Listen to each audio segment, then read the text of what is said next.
Oh, let's get this driveway plowed.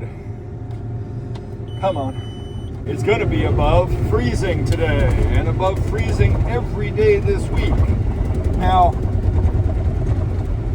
it'd be perfect weather for syruping, I think. It's going to start early. There were a few days a month ago that seemed like they'd be good for syruping as well. So you want to... I don't syrup anymore. It's been a long time since I have. But the weather conditions are best when there's the widest temperature swing. Like about 10 degrees or more is better. 20 degrees is best. And that's what drives the sap up out of the ground. But we're going to see temperatures in the high 30s and the low 20s or teens starting this week, starting tonight actually. It's going to be cold tonight, but warm tomorrow. And then as we get through the week, it's going to be almost in the upper 30s, almost 40. So that's good. That's going to make it possible to get this boiler system complete. Hopefully allow this snow to melt. And that is going to get me to my next point, because right now I haven't been able to clean the barn because it's been so bitter super cold and the manure is just frozen. The skid steer won't touch it. Can't really get the cows out of the barn because A, the snow's very deep. I've had to disconnect all the fences. So we're just going with the layers of bedded pack and materials to do our best to keep them as clean as possible. This is a very atypical winter for us here, and we've always been able to deal with these situations as they come up. But this year, I don't know what it is. It's just the cold and the snow combination. The water freezing doesn't help, and the lack of bedding. Having to work to come up with bedding has been a bit of an issue. But it's warming up. That's a good thing. And I hinted at something the other day that came in the UPS, or FedEx delivered it, and components were missing. And we have bought some new technology for the farm. And we're trying to improve our care for the cows and our breeding program. And so we've invested in another layer of tech. Now, if you'll recall, and you can go back and look at the videos, a few years ago we invested in 2 pieces of leprechaun tech: the moo call tail monitor, birthing monitor, calving monitor, and the my shamrock finder, the grasshopper grass measuring tool. Both those things have greatly helped how we farm. The calving sensor, the moo call, has been great at helping us be right there when a calf is going to be born. Yeah, there's been some irritations about, false alarms and having some issues with it, but by and large, I will say our calving success rate has living calves that don't have a slow and bad start because they were born in the wrong place at the wrong time because we weren't either expecting it or knowing that it was going to happen when it was going to happen and couldn't be there. It's greatly improved that. It's not 100% yet. I think we can do better. This last time certainly helped us with Nettle and the birth of Bridget. So that was good tech. This year, and actually going back, there was some different tech that we decided, some cow monitoring that we've been investigating, and that we finally decided to take the plunge on. Now, several years ago in November, we lost a cow to weird circumstances. Gertie, who's Nettle's mom, died overnight or early in the morning because she rolled down a hill and was cast. In other words, she couldn't get up, couldn't right herself, couldn't stand up, and so she bloated until she suffocated, the bloating crushed her lungs out, and she died. Now, she was also tangled up in the electric fence at the bottom of the hill. Now, how any of that was possible, we don't know, because the fence at the bottom of the hill was after she had already rolled through a different set of fencing. And why did she slide down the hill? So, you know, there was no point. The vet came out. We did a hard-wide check because it was such a weird death. Made sure nobody had any metabolic disorders or anything. And it wasn't that. We didn't have an autopsy done or anything. My guess is that she either slipped and just couldn't right herself, and in trying to right herself in the mud, and it wasn't that muddy, she just couldn't get up and then worked her way into the electric fence. Or the other plausible solution is she was in heat, someone mounted her and forced her to the ground, and she ended up not, being injured and not being able to get up and get out and right herself. Several things came of this tragedy. We started doing more farm checks. I check them first thing in the morning, we check them last thing at night, and I actually have alarms set on my phone to remind me to check them. Now it's just force of habit, but back then I set alarms a couple of times a day just to check on the cows. That is now standard procedure because they're Jerseys, and Jerseys get into trouble. And we've had other issues that always seem to go back to me either not checking when I should, or something happens overnight. So, and that's also goes back to those times when Bramble and Libby, and the last winter when Lana was cast, and she was pregnant with those twins.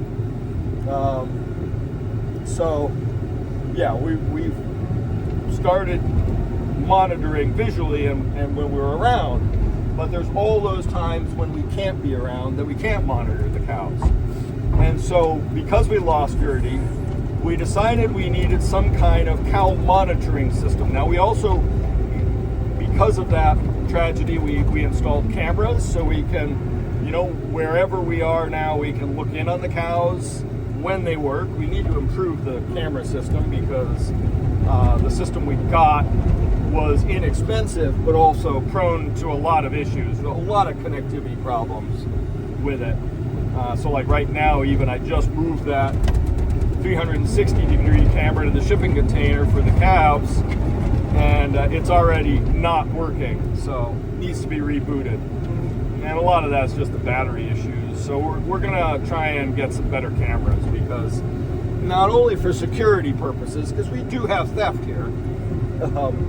We know people steal cheese and meat. We just can't do anything about it, because right now our cameras, too many blind spots. And we've also had some issues with delivery drivers doing stupid stuff and things. So we need to improve our camera situation. We know that. But the Gertie issue was part of why we started having cameras. But we also decided to investigate in some kind of cow activity monitoring, I guess is the best way to put it. And so I did a deep dive, and this is going back a couple of years, started doing a deep dive into the different sorts of activity monitors.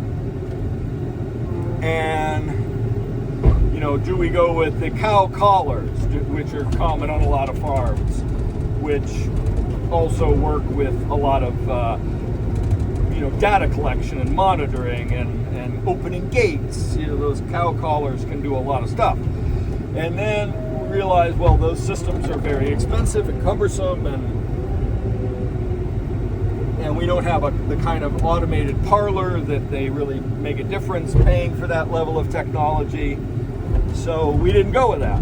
And then there were some boluses that we looked at that monitor cows, and I really started focusing on these ear tag monitors, because what we realize is one of the criteria, one of the metrics that Allison and I go to, our first go-to, and when you ever have any kind of cow issues, take their temperature. Knowing a cow's temperature is vital. And the ear tags monitor the temperature of the cow's ears and other activity, rumination and heat cycles and things like that. And we knew that the one thing that really is a problem here on the farm is our monitoring when the cows need to be bred. Now, we use a different kind of technology. We use Estrotech patches to monitor when the cows are in heat, right? The simple technology is just a patch with a rub-off coating, and when it turns orange, you can be assured that the cow is in heat, right? Well, the problem is, when a single cow is in heat, it gets all the other cows excited, and so everybody's jumping on everybody's back, and so sometimes you get a false reading of who's actually in heat. Now, we also, heat cycle is 21 days or 28 days, somewhere in there, and so we monitor every cow's heat, and there's other signs. There's mucus, there's hair standing on end. There's a lot of tells when the actual cow is in heat. But catching that cow when we're not always around, monitoring them all the time, catching that cow's heat when it's in the best time condition to be bred is a problem. And also, then once the cow has been served, you kind of leave the patch on, you monitor it, but like I said, a lot of things can rub those patches. Other cows jumping on them. When they're down in the forest, they rub themselves on the tree branches, and that will rub so you have to learn how to read the patches. Well, using the patches has greatly improved our fertility rates. They still leave a lot to be desired. And so, like right now, we'll have to do a blood test. We don't actually know if a couple of the cows are pregnant. Their patches weren't rubbed, and then all of a sudden they were rubbed. Now, we do have an open cow, Mabel, and they may have been rubbed by her or when she was in heat. And that's the other thing. You can't tell sometimes what cow is actually in heat. So, that's an issue. Especially when there's just two of us. Uh-oh, the heifers are on the move. They better not get out. That leaves two, there's just two of us to monitor the cows, and we can't always be right there. So, watching the heifers, they better not jailbreak. I don't think I can take the heifers running across the farm today. Oh, somebody's in heat. See, now that's the problem. The heifers are all in heat, and horny cows, horny jerseys are mischief. So, now there's 5 calves out there. I don't know who's in heat. Is it Mimsy, who I just saw jump on the back of Io, or is it Io? We haven't put Estrotech patch. The Estrotech patches are great in the summer because they use an adhesive to stick on the cow's back. In the winter, they're really hard to apply and get to stick. We have to use a hair dryer, and the cow's hair has to be shaved and perfectly dry, and there's some issues to using these patches. So we wanted to monitor something, the cow activity monitor that we get. We want to make sure measures heat cycles, and that is a direct thing to improve our fertility. Now, this year we've had a lot of fertility problems. That moldy silage, the mold in the grain bin that we've been fighting, have all led to abortions and cows not coming back into heat and issues. And again, it's been really hard to determine all these things. But had we been monitoring the cow's temperatures with either an ear collar or a rumen monitor, we would have the data to know something. So this final round, when the cows came down with milk fever that we didn't know they had, we decided to take the plunge and actually go for a cow monitoring system. Now, I had been for the last year or so leaning towards the ear tag monitors because I'd heard great things about them. I've been to a couple of presentations and a couple of the local area farms use them. But I just read a couple of articles about where those tags have a high failure rate. And while they're not overly expensive, with the sort of head stalls we use, they fail because they clank against the metal and break. And also they tend to fall out. And then you have to find them, and there's no locate feature. So that's an issue. So we started, but the price is right. They're inexpensive, and the monitoring's inexpensive. But they also don't tell you a couple of critical things. They don't give you rumination exactly, and they don't give you how much water the cow's drinking. And lately, when we've got these droughty summers, making sure the cows have enough water has been an issue.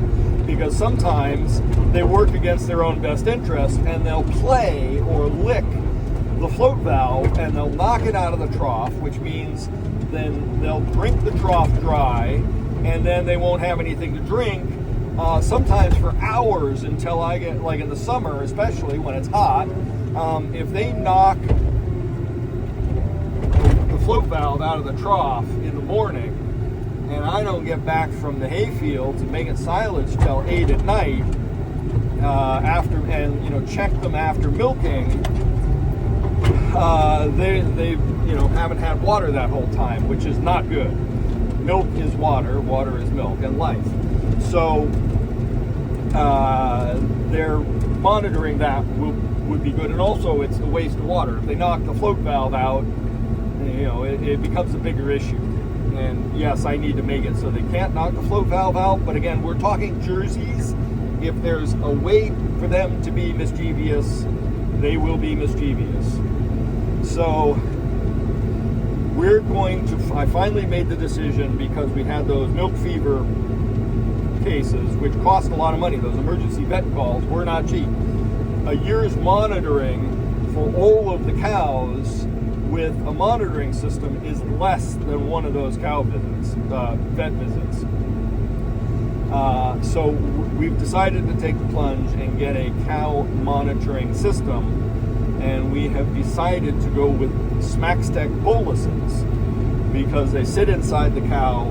So basically, we're Wi-Fi enabling our cows, and they will send a signal out about rumination, temperature, their motion, and temperature sensitive.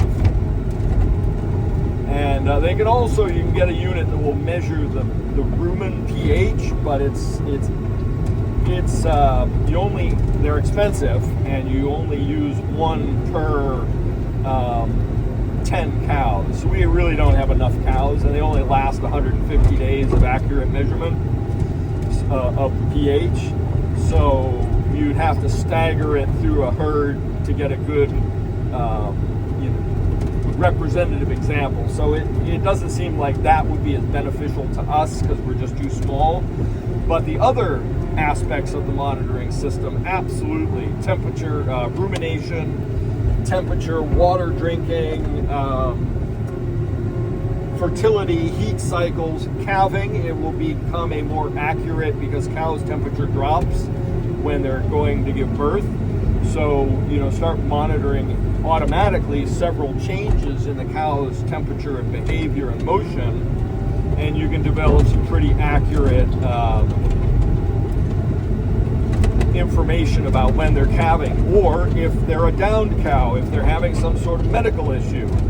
So we've decided to take the plunge. We've got the system was delivered the other day, except the boluses had fallen out of the packaging, and we don't actually have them. So while I could technically install the system myself right now, I don't have the boluses, and the system is technical enough that we actually need to have some training on it. But I've been going through the software tutorials and stuff in my spare time, and I'm really excited about it. I'm a data guy. I like knowing facts and figures and stats.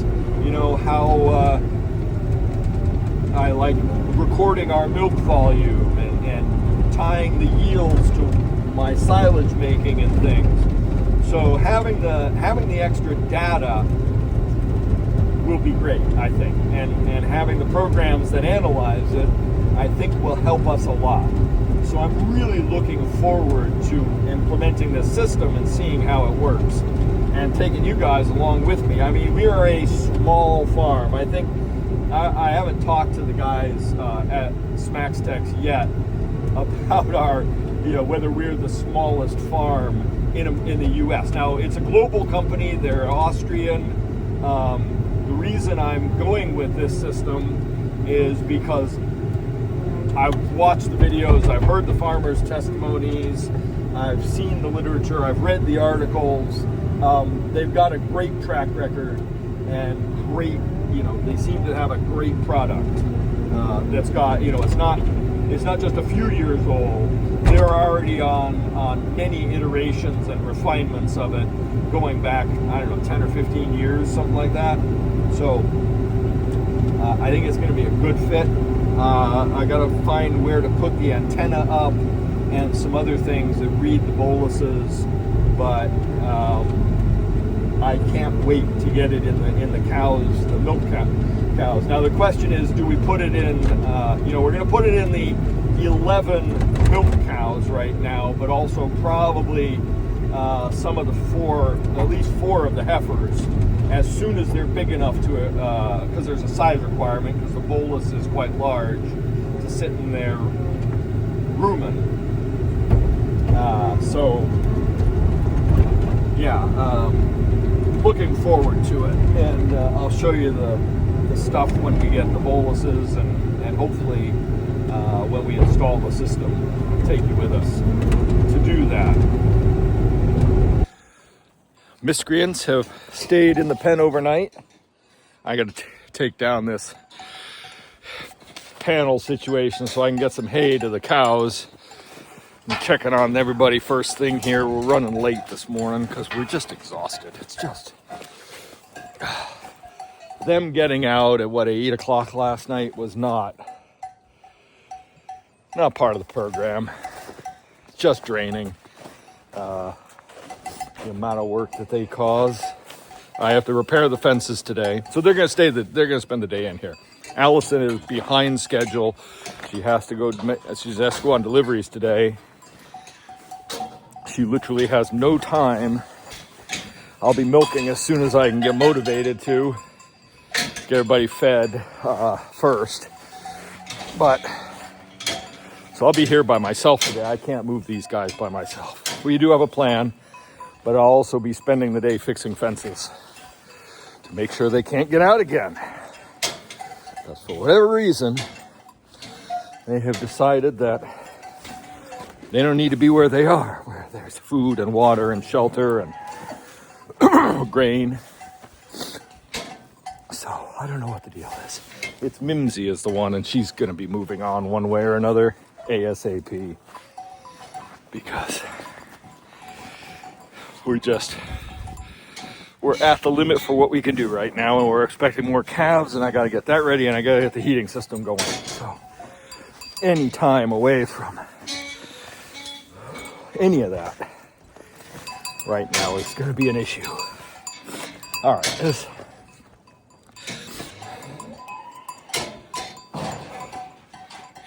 I got to press on. I got to get this cow fed and get milking. Get the fences fixed. I got to bring bales down to the cows next.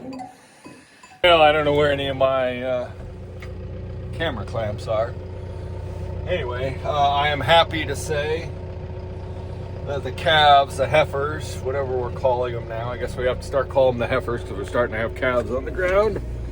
They were not freaked out by the tractor coming down, which is good. I was a little nervous about that. They are in a small pen. Fortunately, they are staying calm. Don't need them agitated. I can't afford to have them break out of this, because I got nowhere else to put them. I mean, with the fences not being hot enough to keep them in because of the temperatures and the ground conditions, I have nowhere else to put them. With the calf, the baby in the barn, and the Tethys and Ganymede in the shipping container yard, I just didn't get enough done for the amount of livestock we're keeping. And that is a chronic problem on any farm. But navigating this yard isn't easy either. We got to make some big changes this year, or we can't do this anymore. It's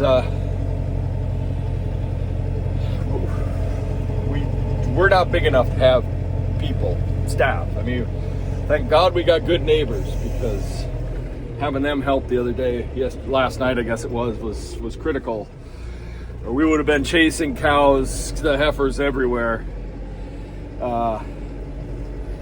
Yeah, it's we got to have more shelter. We got to have better fences or yards or somewhere to capture these calves when they get out. Because, yeah, I don't know. So priorities this year are going to be fencing and housing. I think they have to be. We need a parlor. We need a barn. We need.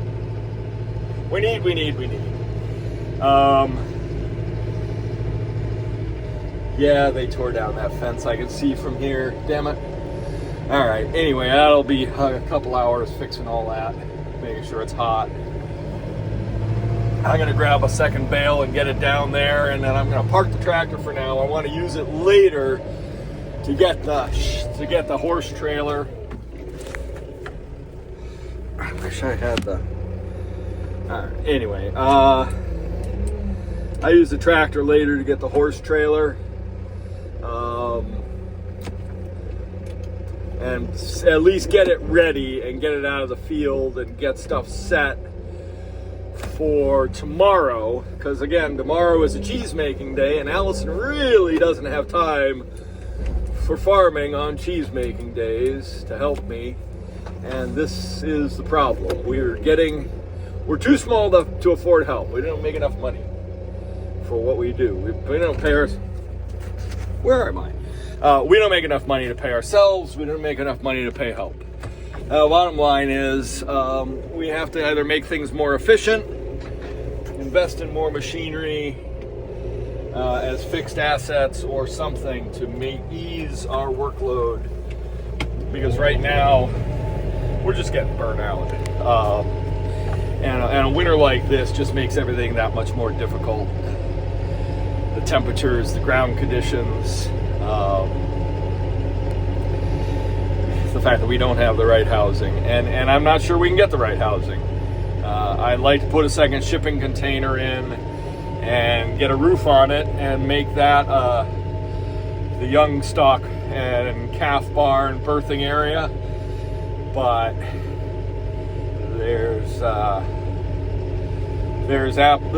permits involved and planning and stuff like that has to take place that I'm not sure whether we can get permission for.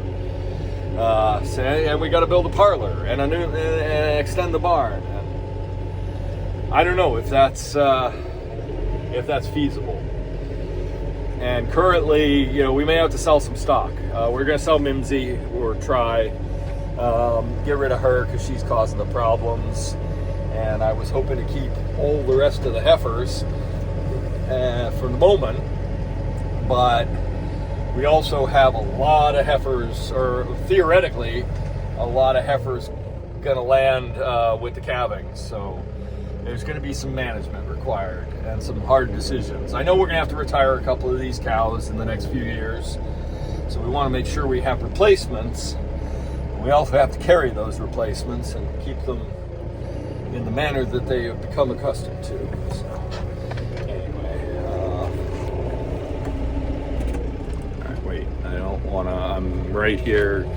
Cassie's starting to get a little freaked, and I got to sneak in here to get the bale in the right spot. And I really just, oops, let's go a as slow as I can.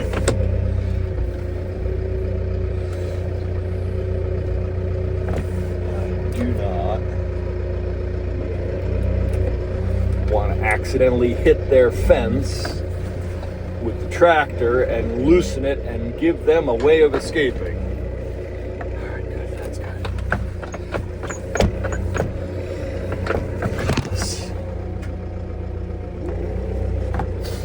Yeah. All right.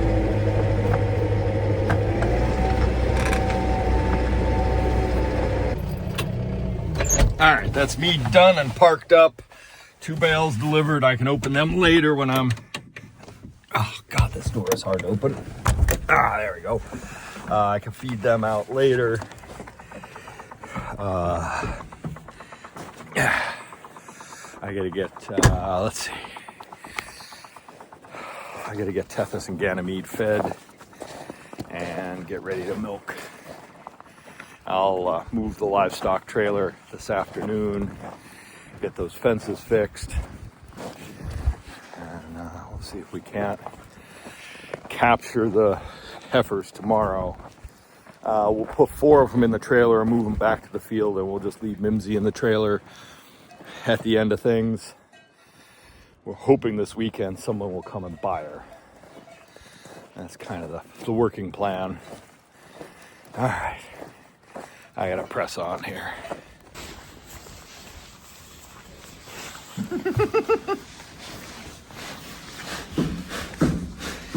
Hello, little springity boinger.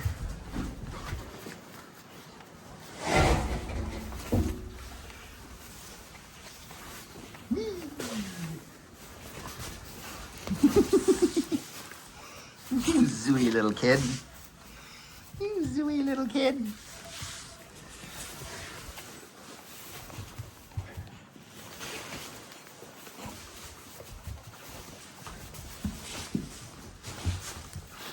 Zoomies! All right, phase 1 of operation. All right, that was wild. I put my phone, not having much luck getting my phone in the holder. It's triggering alerts and all kinds of stuff. I have to take down the fence that I just put up in order to get the tractor into the field, which sucks. I think there's enough slack I can do that. I turned the fence off. Got to get the livestock trailer out of the field because we're going to use that tomorrow to move the calves. That should rectify the escapees. Call the ringleader. That's the key. Punish everyone. Yeah, we cannot have more heifer outages. It just ain't cool. It's not... it wastes a lot of time and energy and just draining. And dangerous. I mean, they're right near the road. If they get out on the road, then that is a nightmare. So can't have that. All right, that's the tractor and trailer. Makes it sound like something much more prestigious.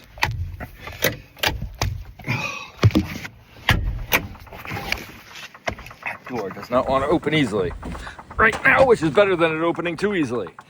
This is the tractor and trailer delivered to the dooryard. I don't want to go down below right now and get it any closer into position because it'll block our way for milking in the morning and evening chores. But it's there, and it won't take but a minute with Allison's help to get it further. I mean, I'm gonna do it myself, but it does get, especially with the snowbanks right now, it does get awful tight right there. Just gonna go close the field back up and finish fixing the last few strands of wire that are broken,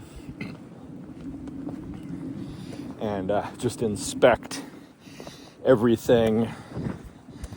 I'm gonna leave the fence off, make sure everything's fully charged without any draw on it overnight, so that tomorrow when the calves are in here, when we put the heifers back, they'll get the full blast of the hot fence.